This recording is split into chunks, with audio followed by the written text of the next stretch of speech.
Students, उम्मीद करता हूँ खैरियत से होंगे। हाजिर हूँ एमएफ इंग्लिश सेंटर से। तो आज जो हमारी एक्सरसाइज है वो है एक्सरसाइज नंबर 2 और जो यूनिट है वो है 8.1 और जो ये चैप्टर है वो है गाजीज़ डायरी। तो स्टूडेंट, एक्सरसाइज शुरू करने से पहले मैं आपको बताता चलूँ कि इस एक्सरसाइज में जो है हम इन वर्ड्स की जो है वो मीनिंग्स देखेंगे, यानी इन वर्ड्स की क्या मीनिंग बनती है ये हम देखेंगे, लेकिन मीनिंग्स जो है वो इंग्लिश में लिखेंगे, उर्दू में नहीं लिखेंगे। जैसा कि हम आम अपने उर्दू में वर्ड्स मीनिंग करते हैं ऐसा नहीं करेंगे, बल्कि इंग्लिश टू इंग्लिश मीनिंग देखेंगे। तो स्टूडेंट, एक्सरसाइज शुरू करने से पहले मैं आपको कहूँगा कि चैनल को सब्सक्राइब ज़रूर कर दीजिएगा और बेल आइकन को भी ज़रूर प्रेस कर दीजिएगा। और स्टूडेंट, इससे पहले मैं चैप्टर पे भी अपलोड कर चुका हूँ और एक्सरसाइज पे भी, और इससे पहले जितने भी चैप्टर हैं तमाम पे वीडियो अपलोड की जा चुकी है। तो अगर आपने वो नहीं देखी है तो वो ज़रूर देख लीजिएगा। और अगर आप हमसे कॉन्टैक्ट करना चाहें तो कर सकते हैं, व्हाट्सएप नंबर स्क्रीन पर आ रहा होगा। तो चले सबसे पहले अपनी इंस्ट्रक्शन पढ़ लेते हैं और एक्सरसाइज को शुरू करते हैं। देखें स्टूडेंट, इसकी जो इंस्ट्रक्शन दी हुई है वो आपको ये दी हुई है कि the words in the box have been taken from the text, find them in the reading text and underline them. देखें स्टूडेंट, इसमें कहा जा रहा है कि ये जितने भी आपको वर्ड दिए हुए हैं, यानी एंट्री 1 और एंट्री 2 में जितने भी वर्ड दिए हुए हैं, ये तमाम के तमाम जो है वो चैप्टर से लिए गए हैं और चैप्टर में मौजूद हैं। तो आपने जब चैप्टर पढ़ा होगा तो आपने जो है ये तमाम के तमाम वर्ड जो है वो चैप्टर में देख लिए होंगे। अगर आपने चैप्टर नहीं पढ़ा है तो चैप्टर ज़रूर पढ़ लीजिएगा और इन वर्डों को जो है वो अंडरलाइन कर लीजिएगा। तो स्टूडेंट, एंट्री 1 यानी जो पहला पेज लिया गया था उसकी डायरी से गाजी की वो वर्ड्स हैं, और एंट्री 2 में वो वर्ड हैं जो कि दूसरे पेज से रिलेट करते थे। तो स्टूडेंट, उम्मीद करता हूँ आप इंस्ट्रक्शन समझ गए होंगे कि आपने जो है इसकी मीनिंग्स लिखनी है इंग्लिश टू इंग्लिश, इंग्लिश से उर्दू में नहीं लिखनी है, इंग्लिश टू इंग्लिश लिखनी है। देखें स्टूडेंट, फिर दूसरी जो आपको इंस्ट्रक्शन दी हुई है वो ये दी हुई है कि discuss the possible meanings of these words with your partner, next check the meaning given in the glossary at the end of the book.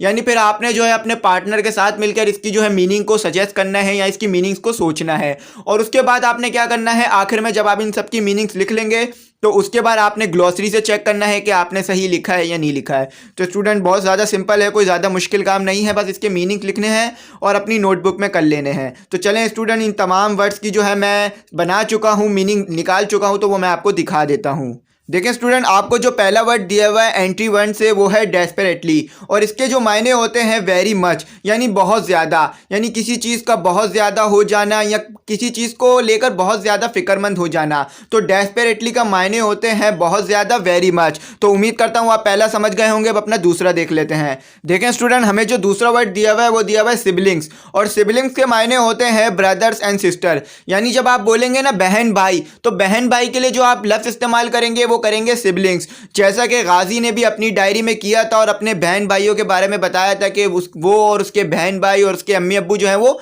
एक ही कमरे में जो है वो रहा करते थे। तो स्टूडेंट, उम्मीद करता हूँ आपको ये समझ में आ गया होगा। अब अपना तीसरा वर्ड देख लेते हैं।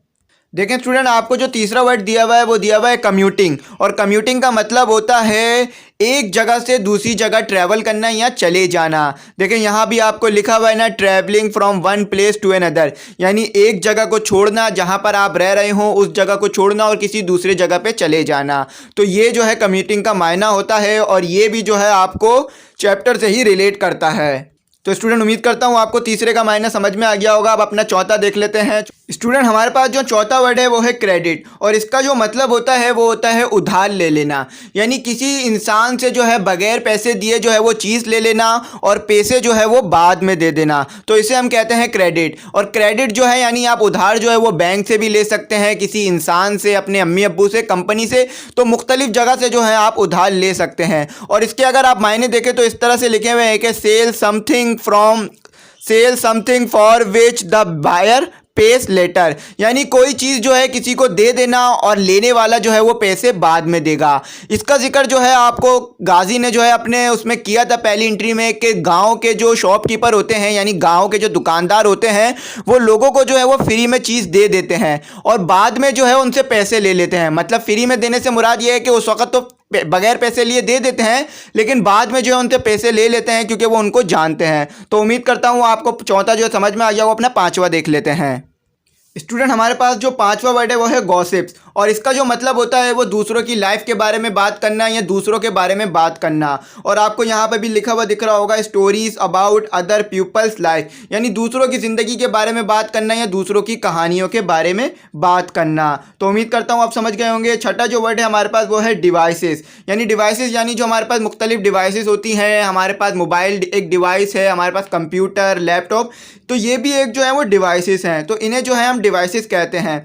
तो इसके जो इंग्लिश में मायने लिखे हुए हैं वो ये लिखे हुए हैं कि thing use for a particular purposes, यानी वो चीज़ें जो कि मुख्तलिफ पर्पसेस के लिए इस्तेमाल की जाती हैं उन्हें हम डिवाइस कहते हैं। जैसे मोबाइल है, कॉल के लिए इस्तेमाल करते हैं, नेट के लिए इस्तेमाल करते हैं, तो मुख्तलिफ चीज़ों के लिए हम इन्हें इस्तेमाल करते रहते हैं। तो ये जो है हमारे पास मुख्तलिफ डिवाइसेस हुआ करती हैं। तो अब अपना सातवां वर्ड देख लेते हैं, उसमें हमें क्या लिखा हुआ है। देखें स्टूडेंट, हमारे पास जो सातवां वर्ड है वो है कॉम्प्रोमाइज्ड। और कॉम्प्रोमाइज़ का मतलब होता है किसी चीज़ को छोड़ देना या इसार कर लेना। जैसे कोई चीज़ आपके भाई को भी पसंद है, आपको भी पसंद है, तो आप क्या है कॉम्प्रोमाइज़ करते हो और अपने भाई को दे देते हो। तो इसके भी यहाँ पे इंग्लिश में भी इसी तरह के मायने लिखे हुए हैं कि एडवर्सली अफेक्टेड, यानी किसी चीज़ को छोड़ देना और किसी चीज़ को दूसरे को दे देना। तो उम्मीद करता हूँ आप समझ गए होंगे। देखें स्टूडेंट, हमारा जो आठवां वर्ड है वो है डिस्टेंस्ड। और डिस्टेंस का मतलब होता है फासला। तो इसके जो इंग्लिश में मायने हैं वो यही लिखे हुए हैं कि टेकन अवे, यानी एक इंसान का दूसरे इंसान से दूर हो जाना या फासला आ जाना। तो स्टूडेंट उम्मीद करता हूँ समझ गए होंगे। अब देखें स्टूडेंट, हमारे पास जो नवा वर्ड है वो है एक्सेस। और एक्सेस का मतलब होता है कोई चीज़ आपकी पहुंच में होना, या आप उसे इस्तेमाल कर सकें या छू सकें। तो इसके जो इंग्लिश में मायने लिखे हुए हैं वो यही लिखे हुए हैं कि be with in reach for use, यानी वो चीज़ जो है आप इस्तेमाल कर सकें और आप जो है जब चाहे उसे इस्तेमाल कर सकें और यूज़ कर सकें। तो इसको कहते हैं एक्सेस, यानी पहुंच होना। तो चले अब अपना 10वां वर्ड देख लेते हैं। देखें स्टूडेंट, हमारे पास जो 10वां वर्ड है वो है रिप्लेस्ड। और रिप्लेस्ड के जो मायने होते हैं वो होते हैं तब्दील कर देना या चेंज कर देना। जैसा कि यहाँ पे लिखा हुआ है टेकन द प्लेस ऑफ, यानी किसी चीज़ को बदल देना, किसी चीज़ को जो है तब्दील कर देना ख़राब हो जाने पे। तो स्टूडेंट उम्मीद करता हूँ आप जो है वो समझ गए होंगे। मैंने जो है आपको एंट्री 1 के मायने समझा दिए हैं। आप एंट्री 2 के मायने देख लेते हैं। देखें स्टूडेंट, हमें जो सबसे पहला वर्ड दिया हुआ है एंट्री 2 में वो है डेवेस्टेशन। और डेवेस्टेशन का मतलब होता है तबाही, बर्बादी या किसी चीज़ का बहुत ज़्यादा तबाह हो जाना। तो यहाँ पर जो इसके इंग्लिश में मायने लिखे हुए कुछ इसी तरह के लिखे हुए हैं कि ग्रेट डिस्ट्रक्शन और डैमेज, यानी बहुत ज़्यादा तबाही हो जाना, बहुत ज़्यादा बर्बादी हो जाना। तो चले अब अपने आगे मायने देख लेते हैं।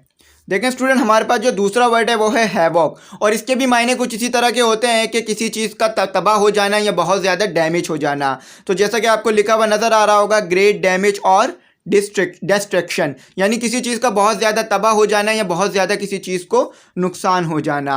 और स्टूडेंट, हमारे पास जो अगला वर्ड है वो है कैप्चर। और कैप्चर का मतलब होता है कंट्रोल करना या किसी चीज़ को हद में रखना।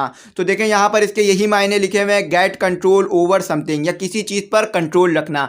जैसा कि गाजी ने बताया था कि हम जो है वो डैम बनाकर पानी पर कंट्रोल कर सकते हैं, इस तरह से कि उसको जो है फ्लूड का ख़तरा ख़त्म कर सकते हैं, सैलाब का ख़तरा। तो यहाँ पर भी जो है वो इसी तरह के मायने कहा जा रहे हैं। देखें स्टूडेंट, हमारे पास जो चौथा वर्ड है वो है रिटेन। और रिटेन का जो मायने होते हैं वो होते हैं महफूज रखना या बचाना, यानी किसी चीज़ को जो है वो सेव कर लेना। तो यहाँ पर आपको लिखा हुआ नज़र आ रहा होगा होल्ड बैक, या किसी चीज़ को बचा लेना या पकड़ के रखना। तो जब आप बंद बनाते हैं यानी डैम बनाते हैं तो पानी को आप रिटेन कर लेते हैं यानी सेव कर लेते हैं। तो यहाँ पर ये इसीलिए इस्तेमाल हुआ है। देखें स्टूडेंट, यहाँ पर जो हमें 5वां वर्ड दिया हुआ है वो दिया हुआ है स्ट्रक्चर्स। और स्ट्रक्चर्स आपको पता है कि मुख्तलिफ चीज़ों से जो हम चीज़ें बनाते हैं उसे हम स्ट्रक्चर कहते हैं। जैसे कि एक बिल्डिंग आप बनाते हैं तो उसमें आप मुख्तलिफ जो है वो लोहा इस्तेमाल करते हैं, मुख्तलिफ सीमेंट इस्तेमाल करते हैं और इसका एक स्ट्रक्चर खड़ा करते हैं। तो यहाँ पर भी यही बात लिखी हुई है कि thing mades of several parts, यानी किसी चीज़ को बनाना बहुत सारी चीज़ों से। यानी अगर आप डैम बना रहे हैं तो ऐसा तो नहीं है कि सिर्फ पत्थरों से डैम बन जाएगा, बल्कि उसके अंदर लोहा भी लगेगा, उसके अंदर मशीनें भी लगेंगी, उसका स्ट्रक्चर खड़ा किया जाएगा पूरा। तो स्ट्रक्चर का मतलब होता है मुख्तलिफ चीज़ों से किसी चीज़ का ढांचा खड़ा करना। तो उम्मीद करता हूँ आप समझ गए होंगे। अब अपना छठा वर्ड देख लेते हैं। देखें स्टूडेंट, हमारे पास जो छठा वर्ड है वो है रिलीसेस, यानी छोड़ना, किसी चीज़ को छोड़ देना। जैसे आपने कोई चीज़ पकड़ी हुई है, जैसे कि आपने कोई चिड़िया पकड़ी हुई और आप उसे रिलीज़ करते हैं यानी छोड़ देते हैं। तो यहाँ पर भी यही लिखा हुआ है लेट गो, छोड़ देना या किसी चीज़ को आज़ाद कर देना। तो उम्मीद करता हूँ आप समझ गए होंगे। अब अपना 7वां वर्ड देख लेते हैं। देखें स्टूडेंट, हमारे पास जो 7वां वर्ड है वो है इरीग्रेशन, यानी पानी देना, यानी पानी देकर फसलें उगाना। जैसा कि आपको पता है कि इरीग्रेशन के लिए जो है वो पानी की ज़रूरत होती है और हम फसलों को जो है वो पानी देते हैं। तो यहाँ पर जो इंग्लिश में मायने लिखे हुए हैं वो यही लिखे हुए हैं कि supplying water for the growth growth of crops, यानी पानी देना फसलों को उगाने के लिए, क्योंकि आप जानते हैं कि फसलों को पानी के बगैर नहीं उगाया जा सकता। तो यहाँ पर भी इसके यही मायने हैं। अब आगे देख लेते हैं हमारे पास 8वां वर्ड क्या है। देखें स्टूडेंट, हमारे पास जो 8वां वर्ड है वो है टेम्प्ट, और टेम्प्ट का मतलब भी यही होता है किसी चीज़ को कंट्रोल कर लेना या अपने काबू में ले आना। तो इसके मायने भी इंग्लिश में यही लिखे हुए हैं, मेड इजी टू कंट्रोल, यानी किसी चीज़ को आसानी से कंट्रोल कर लेना। तो स्टूडेंट उम्मीद करता हूँ आप समझ गए होंगे। 9वां वर्ड जो है हमारे पास वो ये है कि सेल्फ सफिशिएंट, यानी खुद कफील हो जाना, कुछ काम खुद करने लग जाना, यानी अगर आप कोई चीज़ खुद समझने लग जाए, कुछ खुद ही पढ़ने लग जाए। तो यहाँ पर जो इंग्लिश में इसके मायने लिखे हुए हैं वो यही लिखे हुए हैं कि have enough to meet wants needs, यानी अपनी ज़रूरतों को खुद पूरा कर लेना, अपनी जो ज़रूरतें होती हैं उसे खुद हासिल कर लेना। देखिए स्टूडेंट, हमारे पास जो 10वां वर्ड है वो है सरप्लस, और सरप्लस का मतलब होता है किसी चीज़ में इजाफा हो जाना या किसी चीज़ का ज़्यादा हो जाना। तो देखें इंग्लिश में भी यही कुछ लिखा हुआ है कि more than the amount needed, यानी ज़रूरत से ज़्यादा किसी चीज़ का हो जाना। जैसे कि आपको जो है वो आटा चाहिए था 2 किलो और अब आपके पास हो गया 10 किलो, तो ये क्या हो गया, सरप्लस हो गया, ज़्यादा हो गया है। तो आप ये किसी और को बेच भी सकते हैं। तो स्टूडेंट उम्मीद करता हूँ आप समझ गए होंगे। अगर फिर भी कोई गलती, क्यूरी या डिफिकल्टी रह गई हो तो कमेंट सेक्शन में ज़रूर मैसेज कर दीजिएगा, इंशाल्लाह रिप्लाई करूंगा। और चैनल को सब्सक्राइब जरूर कीजिएगा और बेल आइकन को भी ज़रूर प्रेस कीजिएगा, और अपने दोस्तों तक भी ज़रूर शेयर कीजिएगा। कॉन्टैक्ट करना चाहे तो कर सकते हैं, व्हाट्सएप नंबर स्क्रीन पर आ रहा होगा। Thanks for watching.